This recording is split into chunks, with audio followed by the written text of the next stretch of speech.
This video is brought to you by... If you know, you know. Come shop with my man. Come through, man. He got socks, hats, shirts, hoodies, shorts. And he show love if you show love. Man, you already know what it is, man. We coming straight out of Baltimore, man. We going worldwide, man. Cool green clothing, man. We on the block with it, man. 215 West Saratoga Street. Pull up on us, man. Sure enough, man. Shout out to Tony 2 times, nigga, the Baltimore Way. You already know, man. If you ain't cool and getting the grain, you're in the way. That's just basic. You gotta get out the way. That's what he said. Exactly, man.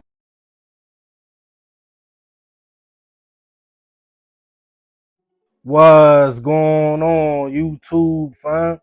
It's your boy Tony 2 times, and we back with another episode of the Baltimore Way, man.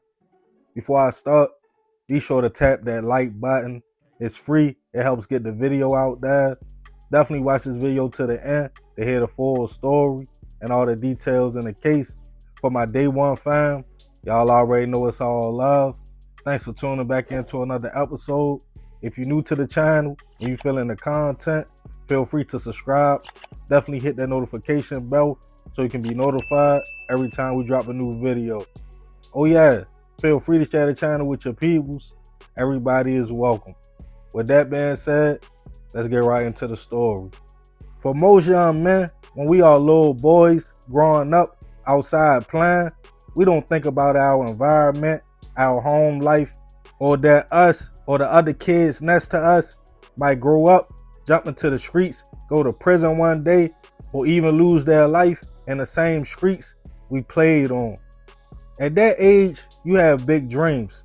Go to most elementary schools in America, and you will hear little boys tell you, when I grow up, I want to be a doctor, a policeman, basketball player. No one says, I want to be a street dude. But as we get older and our minds develop and the reality of our environments hits us like a ton of bricks, you might start saying you are living in poverty. Now you know your father is not away working, he is really in prison. Or your mother's friend who came by all the time was really the one selling her the drugs she is currently strung out on. Then you go outside, see crime every day, homicides, drug sales. Slowly but surely, those dreams you once had might fade away. Your demeanor changes, and at some point, you come to a crossroad. Do I go left and do what everybody else is doing and become a product of my environment? Or do I try to go right to try to better my situation for me and my peoples? But it's hard to do right, especially when everything is going wrong. We all go through growing pains, and a lot of us had to make hard decisions. But there's certain things that's harder to come back from, like that split-second decision to pull that trigger that could change everything. And on this episode of the Baltimore Way, we'll be discussing a case of a plan to hit a quick lick in the Baltimore streets that took a fatal turn. Back in 2022, 18-year-old Dominique Edmonds was a young man trying to navigate life in Baltimore. Described as a decent young kid, like many of us when we was that age, just trying to find his way out here. He would have some minor run-ins with police, but nothing too major. Dominique moved freely through the city. He often hung out in Southwest Baltimore and even had ties to Northeast Baltimore as well, where he would hang and rotate at sometimes. And another part of the city was 34-year-old Theodore Barksdale, nicknamed Luke by family and friends. A laid-back man who mostly stayed to himself. Most people he came in contact with took a liking to Theodore, and he often hung out around West Lexington Street and the southwest part of the city. On November 29th, 2022, Theodore was in the area, and Dominique was also. Around about 4:15 p.m., shots went off in the alleyway on one of the blocks. BPD received a call that shots was fired. They responded to the area to find Theodore laying in the alley, suffering from multiple gunshot wounds, and unfortunately, he wouldn't survive his injuries. Witnesses who were outside, being that it was broad daylight, told police 2 men approached the man, confronted him, tried to rob him, an argument started, a fight broke out, then one of them shot. Other than the statements, police had little to go on. They went to local stores for surveillance footage and got street camera video from the area. One video showed a young man in a corner store before another young man came in and said something to him. Then they left out, started bopping fast up the street like they was both on a mission. The same men fit the description of the suspects witnesses stated they saw approaching Theodore. The footage was released to the news and the public. A reward was also offered for any information. Soon, tips came in with people who recognized the young man in the store as Dominique. Police went on a hunt for the young man. A few weeks would go by before he was tracked down to an apartment in the 2000 block of Ramblewood in Northeast Baltimore. With a search warrant, the home was searched. Inside was a little bit of drugs and a ghost gun. Dominique was taken in for questioning. At the station, he was showed the video of him in the store and part of the altercation on the block.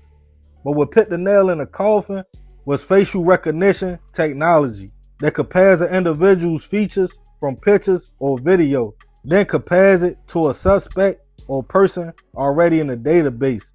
With that, Dominique was charged with first-degree hit, conspiracy to commit a hit, attempted armed robbery. As witnesses told police, Dominique tried to rob Theodore, and conspiracy to commit armed robbery as well. As the case made its way to court, Dominique's friends and family flooded the courtroom, letting it be known he was a good kid. Theodore's sister gave a victim impact statement, telling Dominique her and her mother were struggling to heal, as he took her brother away around about the holidays.